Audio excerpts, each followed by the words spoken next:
धन्यवाद यहाँहरूलाई। हामी चाहिँ तेह्रथुमको बसन्तपुर भन्ने ठाउँमा छौँ है। यो होमस्टेमा बसेको उहाँहरूको सम्मानलाई कहिल्यै बिर्सिँदैनौँ है। उहाँहरूले फेरि हामी पास्टरबाट आएको छौँ, उहाँहरूले सम्मान साथ उहाँहरूले बिदा गर्नुभएको छ। एकदम राम्रो छ। ल ल तपाईँहरूलाई धेरै धेरै धन्यवाद। हुन्छ मिना कस्तो लाग्यो तपाईँलाई? राम्रो, एकदमै राम्रो। हामीले सोचेको भन्दा पनि धेरै राम्रो लाग्यो। हामीले चाहिँ यति धेरै नै हामी यो खुसी हुँदैन होला जस्तो लाग्छ, तर त्यो सोचेको भन्दा पनि धेरै राम्रो लाग्यो। उहाँहरूको माया लिएर जाँदैछौँ होइन? हो, उहाँहरूको चाहिँ स्वागत सत्कारदेखि लिएर चाहिँ बिदाईसम्मको सबै कार्यक्रमहरू हामीलाई धेरै राम्रो लागिरहेछ। त्यहाँदेखि खानपानदेखि लिएर चाहिँ सबै कुराहरू चाहिँ हामीले सोचेको भन्दा धेरै धेरै राम्रो लागेको छ। सेवाहरू लाली गुराँस नगरपालिकामा हामीलाई गुराँसले नै फेरि उहाँहरूले बिदाई गरिराख्नु भएको छ।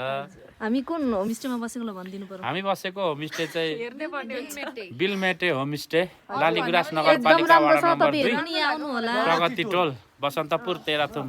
By bye. दिदीहरू पनि एकदम मजाको रमाइलो हुनुहुन्छ, फ्रेन्डली हुनुहुन्छ दिदीहरू पनि। तपाईँहरूलाई धेरै धेरै धन्यवाद। भित्र के रहेन? हुन्छ आउँदै गर्छौँ नेक्स्टमा। हुन्छ आउँदै गर्छौँ। छोराछोरी लिएर आउँछु अब चाहिँ।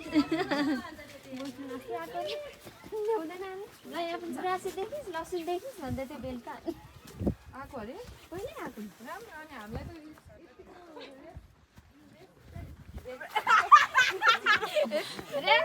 गाइजहरू हामी चाहिँ उहाँहरूले बिदाई गर्नु भएर जाँदैछौँ यहाँनिर। ओइ कस्तो लाग्यो ओलिना? एकदम बबाल, सोचेको भन्दा धेरै रमाइलो भयो। अनि सन्जी कस्तो लाग्यो भन्दा? धेरै धेरै रमाइलो एकदम। एक शब्द जाओस् रेशमाको पनि एक शब्द जाओस्। हजुर कस्तो मलाई लाग्यो? एकदम रमाइलो लाग्यो। अनि दादाको कस्तो लाग्यो? एकदम बबाल यो ठाउँ एकदम राम्रो। अब हामीहरूको नन्जिता कस्तो लाग्यो तिमीलाई? एकदम राम्रो रमाइलो, जानै मन लागेको छैन। फोटो नराम्रो आए पनि मेमोरिज धेरै भयो।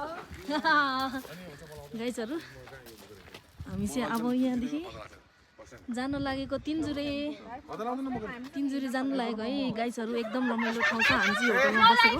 एयरपोर्टमा अब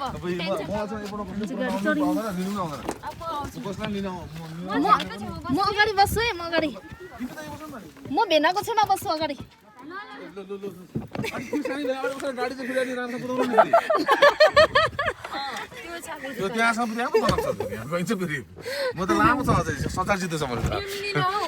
संसार जिताउनु पर्ने छ धेरै। के होला त अब? अनि